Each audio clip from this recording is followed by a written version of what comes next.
Selamat pagi menjelang siang, Bapak Ibu masyarakat Kabupaten Belu. Salam sehat, salam jumpa lagi dengan saya Vicky Nahak, mengudara di salah satu grup politik yang ada di Kota Tambua, yaitu Belu News. Pada kesempatan yang baik ini saya ingin coba live terkait dengan salah haknya masyarakat kecil, yaitu akibat dampak daripada COVID-19 yang kita kenal dengan nama CPS, Jaring Pengaman Sosial. Mungkin pada kesempatan yang baik ini saya ingin mempertanyakan ini, haknya masyarakat kecil yang berupa JPS itu sejauh mana? Ya, yang kurang lebih ada 6.577 penerima manfaat. Ya. Sampai sekarang haknya masyarakat akibat dampak daripada COVID-19 yang pada waktu itu sudah disetujui oleh DPRD Kabupaten Belu, kenapa sampai saat ini tidak kunjung dicairkan? Itu haknya masyarakat kecil. Bapak Ibu masyarakat Kabupaten Belu, saya tidak tahu dana tersebut, dana yang diperuntukkan untuk masyarakat kecil akibat dampak daripada COVID-19 yang kurang lebih ada 6.577 penerima manfaat yang harus mendapatkan hak mereka. Tapi sampai detik ini tidak kunjung dicairkan oleh pemerintah. Hal-hal seperti begini saya meminta respon daripada tokoh-tokoh masyarakat, tokoh pemuda, teman-teman aktivis, dan tokoh-tokoh yang lain. Kalau bisa tolong bersuara. Karena haknya masyarakat ini sudah disetujui oleh DPRD dan sudah dibahas. Terus sampai detik ini tidak kunjung dicairkan. Nah, menjadi pertanyaan saya sebagai masyarakat kecil, uang tersebut sudah dialihkan kemana? Apakah secara aturan itu dibolehkan? Berarti kami masyarakat ini kan di PHP.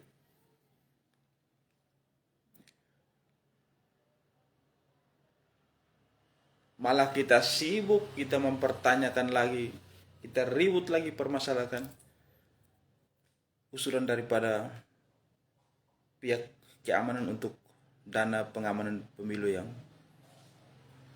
7 miliar. Terus bagaimana dengan haknya masyarakat yang tidak kunjung dicairkan oleh pada pemerintah daerah sampai detik ini? Pertanyaan kami, uang itu ada di mana saat ini? Dan kapan mau diberikan kepada masyarakat? Ataukah uang tersebut sudah dialihkan?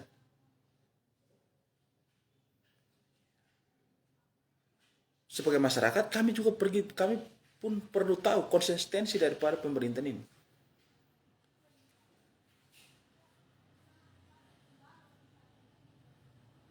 Katanya waktu itu bilang, oh ada pendobelan data.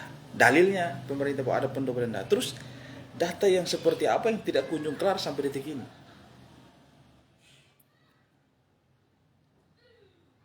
Ini kami masyarakat perlu tahu.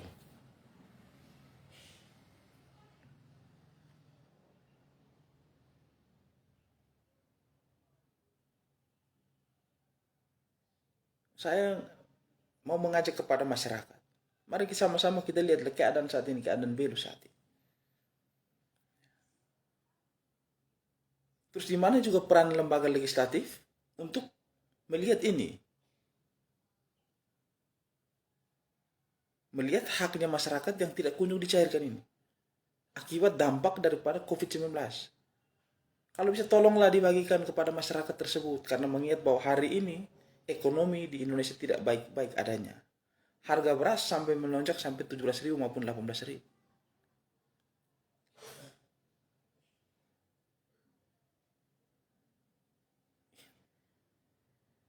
Di sini saya berbicara karena itu adalah haknya masyarakat yang sudah disetujui oleh DPRD dan tinggal dicairkan kepada masyarakat yang punya hak menerima.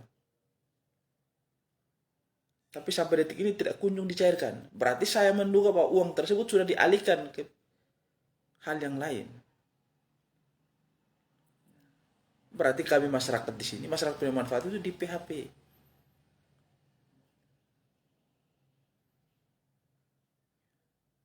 Bapak Ibu masyarakat Kabupaten Belu,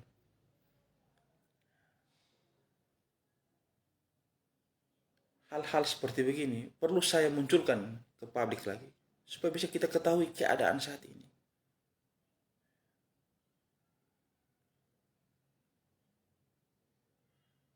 Dulu kita mempertanyakan kapan mau dicairkan.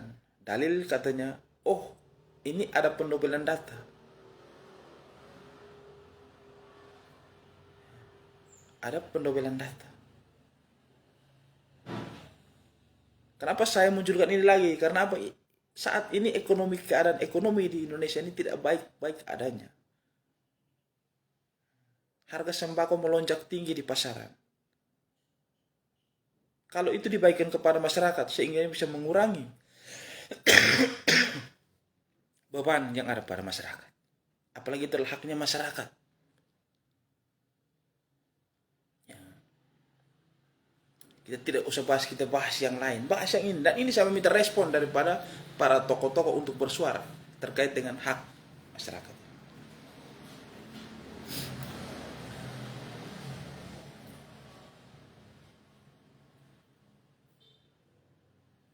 Bapak Ibu masyarakat Kabupaten Belu,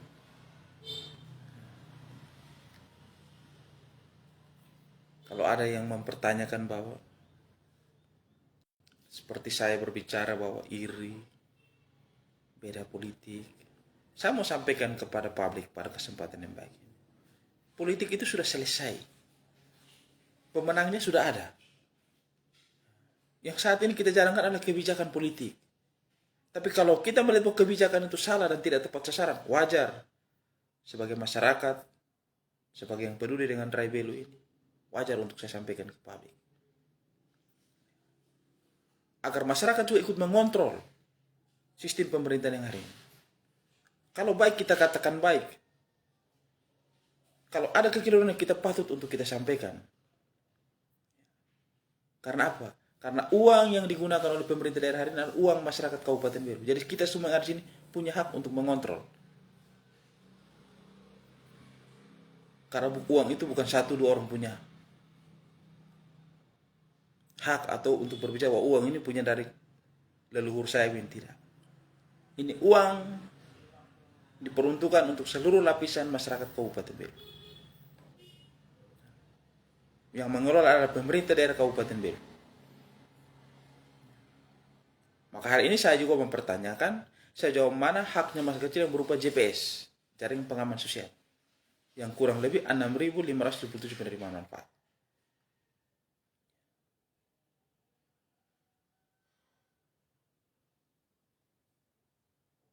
Kami bicara karena kami peduli dengan Rai Belu.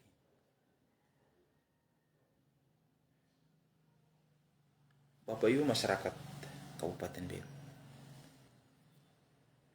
yang saya sampaikan masalah JPS ini akibat daripada dampak daripada COVID-19 kali lalu. Dan itu sudah disetujui oleh DPRD, tinggal dicairkan oleh pemerintah. Tapi sampai detik ini tidak dicairkan.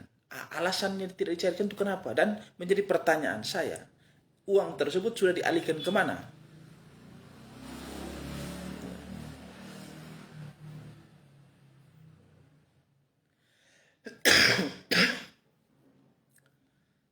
Oken Triple M, kupas tuntas KKJP, nanti akan saya live terus terkait permasalahan ini, tidak usah khawatir. Baik Bapak Ibu masyarakat Kabupaten Belu, hal ini pasti akan saya munculkan terus. Dan saya ingin mempertanyakan kapan mau dicairkan kepada masyarakat. Dan saya meminta sekali lagi, saya meminta daripada tokoh-tokoh pemuda, tokoh masyarakat dan tokoh-tokoh yang lain, kalau bisa tolong bersuara juga untuk kepentingan masyarakat ini. Karena ini haknya masyarakat yang sudah sepantasnya dan selayaknya untuk dibagikan kepada masyarakat yang memiliki hak untuk menerima hak tersebut.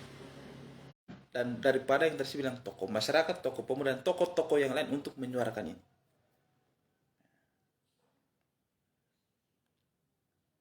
Bapak Ibu masyarakat Kabupaten Belu, masalah JPS saya cukup sampai di sini dulu. Pasti Bapak Ibu masyarakat Kabupaten Belu, jaring pengaman sosial hanya menjadi haknya masyarakat. Session ini saya cukup sampai di sini. Dan masih ada satu hal yang ingin saya sampaikan sedikit. Yaitu dari kalangan birokrasi saya ingin kritisi. Dan saya ingin menyampaikan kepada publik. Yaitu terkait rangkap jabatan yang sudah kadaluarsa. Hal yang menjadi saya soroti hari ini adalah di mana Kadis Kesehatan merangkap menjadi PLT Direktur Rumah Sakit. Saya sampai detik ini saya tidak habis pikir. Kadis Kesehatan merangkap PLT Direktur Rumah Sakit. Yang dimana Direktur Rumah Sakit itu diawasi oleh Kadis Kesehatan.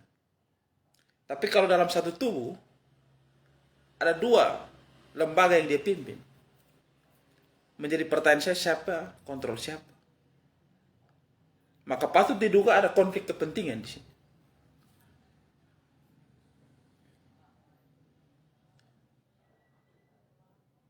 Sebagai masyarakat, sebagai kaula muda dan sebagai aktivis jalanan, saya peduli dengan kabupaten ini.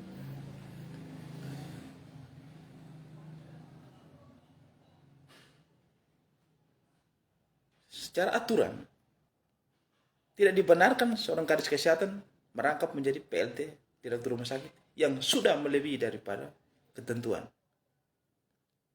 Maka sekali lagi saya sampaikan, ada apa? Kenapa? Dan mengapa? Maka sebagai masyarakat biasa saya juga patut menduga ada ketidakberesan.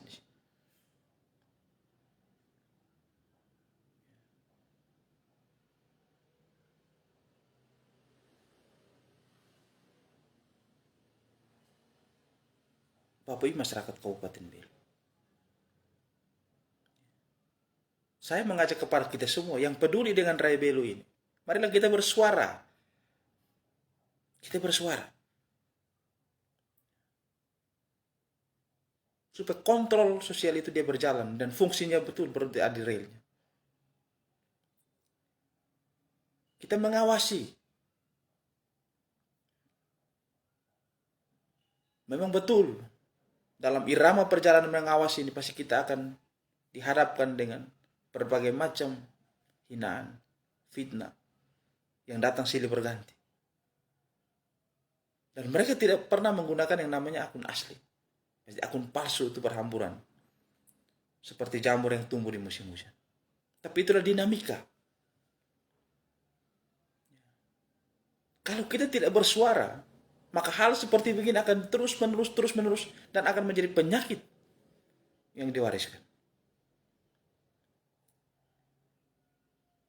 Coba Bapak Ibu masyarakat Kabupaten Belu, buka aturan itu tersebut dan baca baik-baik dan pahami. Adakah Kadis Kesehatan dia merangkap menjadi PLT Direktur Rumah Sakit dan sudah melebihi daripada ketentuan? Nyaman-nyaman saja. Kalau orang sudah nyaman, berarti patut kita menduga ada apa? Memangnya di Kabupaten Belu ini, di rumah sakit yang menjadi kebanggaan masyarakat Kabupaten Belu, tidak ada lagi dokter-dokter yang punya kompetensi, memiliki keahlian dan kelebihan. Sehingga seorang Kadis Kesehatan dia merangkap menjadi PLT Direktur Rumah Sakit dan sampai detik ini tidak digantikan. Luar biasa.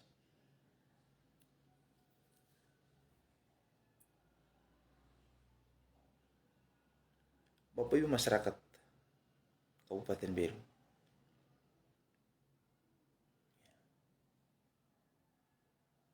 Apa yang saya sampaikan pada kesempatan ini, saya tidak punya yang namanya tendensi di sini. Apa yang saya sampaikan ini berdasarkan yang saya lihat. Dan sesuai dengan ketentuan, maka saya sampaikan bahwa Kadis Kesehatan merangkap PLT Direktur Rumah Sakit itu sudah kadaluarsa, sudah melebihi daripada ketentuan.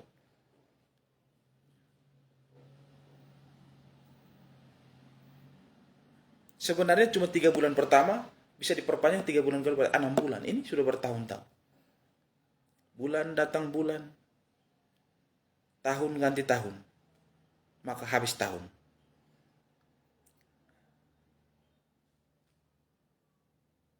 Bapak Ibu masyarakat Kabupaten Belu, di season ini saya cukup juga sampai di sini, antara jaring haknya masyarakat kecil merupakan jaring pengaman sosial dan Kadis Kesehatan merangkap PLT Direktur Rumah Sakit yang sudah kadaluarsa. Untuk live session ini saya cukup sampai di sini. Tapi saya akan live lagi di salah satu channel Facebook grup politik yaitu Kota Ketik. Saya live terkait dengan perjalanan dinas kesehatan yang mencapai miliaran rupiah. Habis ini saya akan live di situ. Untuk ini saya cukup sampai di sini. Apabila ada kata-kata saya yang lebih dan kurang berkenan di hati Bapak Ibu masyarakat Kabupaten Belu, saya mohon untuk dimaafkan. Tapi apa yang saya sampaikan dalam live ini karena rasa peduli saya dan rasa cinta saya ke Prai Belu. Kenapa saya katakan demikian? Kabupaten Belu menjadi beranda terdepan, menjadi harkat dan martabat bangsa ini ada di sini. Kita mau kabupaten ini jauh lebih baik, jauh lebih makmur. Karena wajah dan harga diri bangsa ini ada di perbatasan sini. Dari sudut Kota Belu, saya Vicky Nahak mengakhiri live saya. Selamat siang, senantiasa Tuhan memberkati.